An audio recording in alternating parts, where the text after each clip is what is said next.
On Thursday, November 11th, Americans across the country will celebrate Veterans Day. As a school community, we are committed to honoring those who served and to educating our students about the importance of recognizing those who dedicate their lives to protect our country. My name is Meg Dedman. I am a high school English teacher at Nathan Hale Ray High School in Connecticut, and my guest speaker today is David Ungar, a retired Army major who served in the U.S. military for over 20 years. David, thank you for joining me today. I'm grateful for your time and all that you've sacrificed to protect our country. I'm also proud to know you. My first question, why did you join the military and how did you choose your branch of service? That's a funny question for me. My mother actually talked me into signing up for the Army National Guard.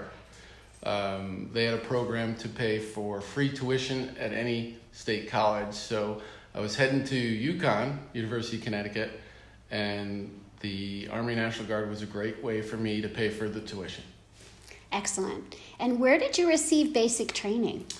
I went to basic training in Fort Sill, Oklahoma, in the middle of summer, where it was 100 degrees and very dry, but it was a great experience for me to meet a lot of different people from around the country and go to deal with some drill sergeants, which made it tough, but I learned a lot.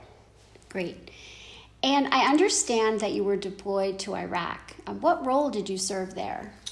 In Iraq, on my civilian side, I build power plants, and the Army recognized that that's a skill set that they needed in Iraq, so I worked as the Assistant Minister of Electricity for Northern Iraq. Great. And can you tell me a little bit about your mission? My mission was to rebuild the power grid. A lot of the grid was either damaged during the conflict or just was unmaintained by Saddam. He put more of the money for himself than the people. Mm-hmm. So we were able to bring funding and expertise to rebuild the grid. We worked on both the transmission system and the generators, and our goal was to get more power for the people of Iraq. Excellent. And can you tell me about some of your most memorable interactions there? Well, I was very impressed by the quality of the engineers and their Iraqis, their intent on helping their own people. We were thinking when we came in that they would need a lot of help on the engineering side, but they were very well educated. And once we gave them the tools to do their job, they were very excited about being able to help their country. It sounds like they really appreciated your presence there too. Okay, so I understand that you were awarded the Bronze Star. Can you talk a little bit about that? Sure. During a deployment over the year, our goal was to complete the mission. To do that, oftentimes we had to go through some danger and manage people and their safety. So through the accomplishments of improving the electric grid for the Iraqis and making it through some attacks, my leadership awarded me the Bronze Star. That's wonderful. Can you describe how you felt when you came home? Yes. So when I came home, it was certainly a big difference. Being on a high stress, fully sort of committed to the mission for a year environment, and then coming back to what I would call normal civilian life is a big shock. So it took me a while to put my defenses down and to get back into normal civilian life. So anytime you have military people coming back from conflict, it's good to give them a little bit of time to wind down before they get back into the mainstream, and that proved true for me as well. That makes a lot of sense. What did you learn about yourself through your service in the military? I think most of all, I learned about leadership, and I learned about working together to get the mission done. Mm-hmm.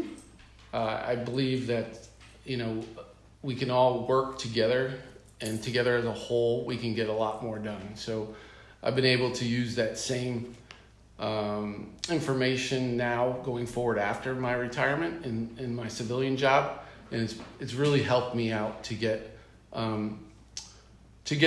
I guess more accomplished than I normally would have. Mm-hmm. And do you have any advice for others who might be interested in joining the military? Sure. There's several different branches of the military. I would say you should research them all. Find out which I think has more interest of you. There's, the four major branches: the Army, Air Force, Navy, and Coast Guard. I would say that you should pick the branch that I think has the direction you want to go in your life, even if you're only in the military for a few years or for a career. I think if you start off with the right branch, you'll have a lot better chance of doing very well in that military role. Mm-hmm. That makes sense. Is there anything else that you'd like to share that we haven't covered already? No, I think I think they were very good questions, and I would just say one last thing, that military service is not only a job, it's also a way to feel good about giving back to your country, and to serve your country. I think everyone who does that feels proud going forward in what other career they go after in the future. Yep. Well, thank you for your time, and on behalf of the entire Nathan Hale Ray High School community, I am grateful, and I have no doubt that your words will resonate with our faculty, staff, and students. Thank you again, David. Thanks.